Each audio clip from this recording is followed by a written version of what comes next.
From WisPolitics in Madison, you're listening to Capital Chats.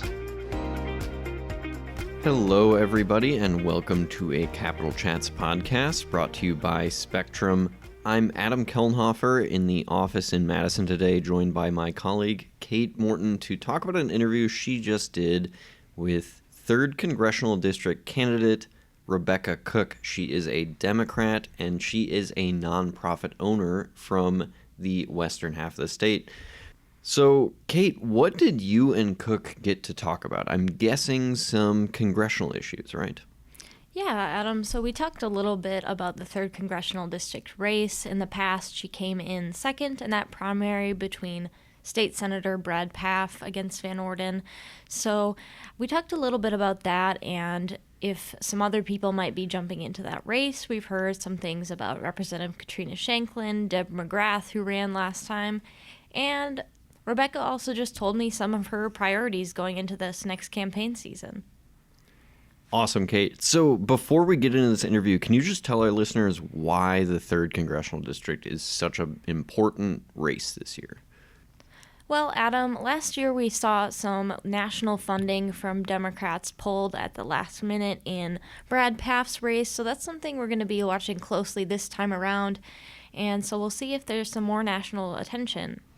Yeah, and a lot of people say that lack of funding for Democrats in the 3rd Congressional District led to a flip of the seat from blue to red with Derrick Van Orden, so it'll definitely be an interesting district to watch, but let's just get right into that interview. All right, so thank you, Rebecca, for joining me for the interview. I guess this is your first time on the podcast, so maybe you could just give us a little bit of background about your campaign to start off.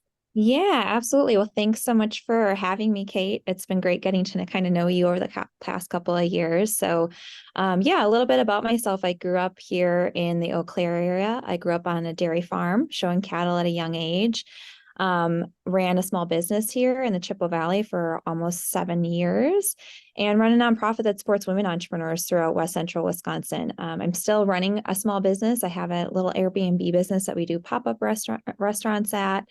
And then I'm also waitressing right now part-time. So that's a little bit about what I do professionally. And, I'm stepping up because I don't feel like Washington is really representing us, working class folks like myself. It's Congress is full of a lot of insiders and elites, and I think we need more, small business waitresses that were once Holstein dairy champions making some decisions for us. So you don't see a lot of those kinds of folks in the halls of Congress. Yeah, so you're running again for U.S. Rep. Derrick Van Orden's seat.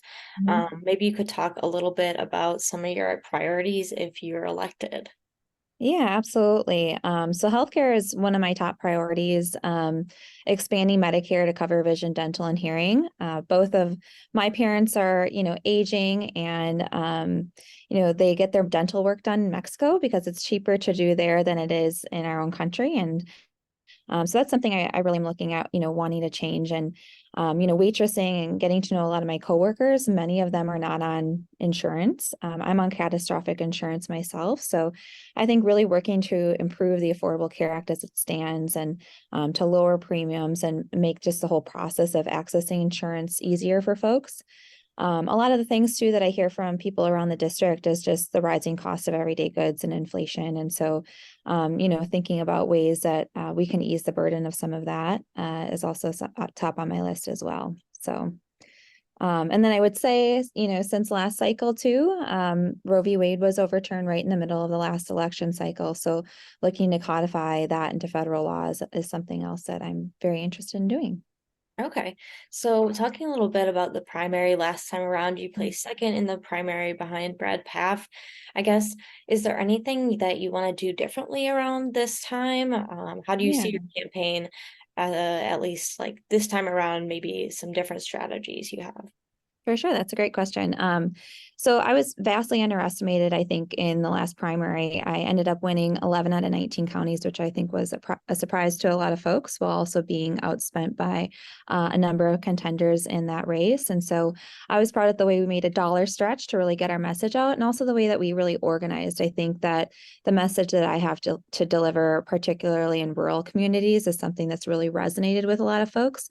But I didn't just win rural counties. I also won Eau Claire County and Portage County, where Stevens Point is. And so I think continuing to expand on that and the work that we started, and that's one of the reasons why I announced so early. It's a vast geographic district, as you know, and so being able to really connect with people and to build the kind of momentum that's necessary to win, both to fundraise and both to do a lot of the grassroots organizing that's necessary. We had some folks that were county captains in different parts of our district. And so being able to get in early and building those relationships so that we really have a strong operation running throughout the region that connects with a vast array of people. I think one of the things that I did really well last time was coalition building.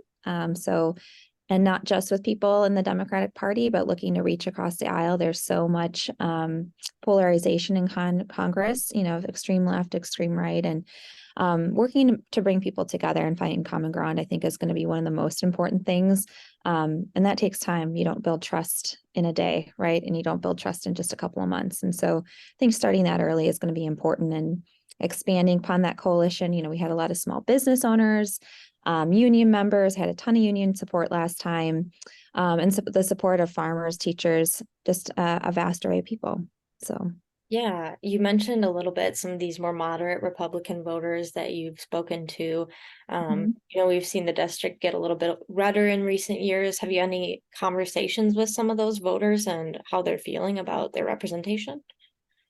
Yeah, I'll give you an example. When I would be out on the trail last cycle, dairy breakfasts are a huge thing in the month of June. We all know that in Wisconsin. And so when I was introducing myself to people, the things that I led with were my lived experiences, and which I think people really resonate with.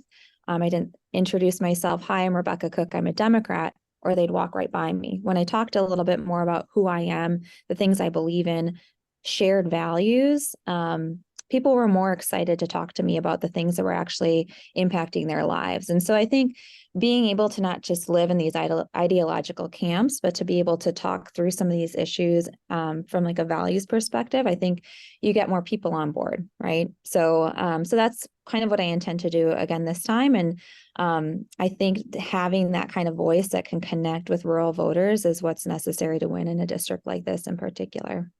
Sure. We've also heard a lot about some potential other candidates who might be joining the race, people like Representative Katrina Shanklin, Missy Hughes, maybe even Deb McGrath. Have you talked to any of these people? How are you feeling about a potential crowded primary situation? What are your thoughts on that? Yeah, I think there's a lot of speculation about who will enter. I'm the only one in the arena. I feel strong with the campaign that I ran last time. It takes a lot to build the infrastructure of a congressional race. And so I think I have a leg up on that. And I'm just going to continue to work to tell my story and gather support and build a movement that I think is necessary to win. My real opponent and all of our real opponent is Derrick Van Orden. Okay, another thing I want to touch on last time around was a challenge for Brad Pfaff was the national money getting pulled out near the end of the race, and that was kind of seen as a big blow for Democrats. Do you have any concerns about that as far as national support? Have you had any conversations with the DNC about that? I think that I'm hopeful that there's national support in this race, but I'm also feel strongly about my ability, to do the necessary organizing work to win and to build a lot of momentum around the race. So we'll see. I can't speculate on that either. But I think building something that people are interested in investing in on all levels, from the grassroots level to national party folks, is what I am focused on doing. Okay, a little bit more about your opponent, Derrick Van Orden. He's had a bit more of a moderate kind of image recently. He's focused on kind of not the typical issues he would focus on the campaign. He's maybe toned things down a little bit. What do you think of that and how he's handled himself in Congress? Sure. Well, I'll remind folks that Derrick is, an author and an actor. And what do actors do? They play a part. I think that he moved into this district to run for office. He's not from here. And I think being a congressman is just another feather in his hat. I think he's hustling for a lot of folks, those folks being Republican leadership. not people here in Western Wisconsin. And so, I think that time will tell as we kind of see there's nobody in the race pushing him on his votes or, kind of raising any issues. And that's one of the reasons why I got in a bit early, is to be able to not make sure he's not comfortable in his seat. So. Okay. Yeah, one of the things that Republicans are highlighting this week, at least the RNC is early voting. So what are your thoughts on that effort from Republicans? Well, I'm a staunch supporter of anything that makes voting easier for people. For working people, early voting. I've early voted. It's something that, on election day, a lot of us have to work. Sometimes it's hard to get off of work to early vote. And so I think making voting easier and more accessible for people is something that's always been a priority of mine. And I think, hindering or stopping early voting is not the key. I think we want, that's what democracy is people being able to participate, and in creating more opportunities for people to do that is something that I'm all about, and having safe and fair elections. Okay, well, is there anything you want to add that you think people should know about you or your campaign before we wrap it up? You asked a lot of great questions, Kate. I'm just excited. This is the very beginning. This is a marathon, not a sprint. And so you're going to hear a lot more from me, see a lot more from me all around the district. I guess one thing I could mention to you is we just launched, we had a big cookout yesterday in Eau Claire. Nearly 100 people came out to support the campaign, had a number of speakers, and it was awesome. Just kind of building community, I think, is a big component of and why I'm running as well. And so we're having that. We had that in Eau Claire yesterday, and are going to have a series of cookouts throughout the district this summer. So really looking forward to connecting with folks around the region. Okay, great. Well, we'll have an eye on your race, and thanks for joining me today. Yeah, thanks a lot, Kate. Awesome, Kate. Thanks for bringing us that interview. It was great to hear from Cooke about her plans. And if our listeners want to read more election news, not just about CD3, but any other election in Wisconsin, at least statewide and congressional, they can head over to our website at wispolitics.com. But for now, I'm Adam Kelnhofer. I'm Kate Morton. Thanks for tuning in to WisPolitics Capital Chats, brought to you by Spectrum.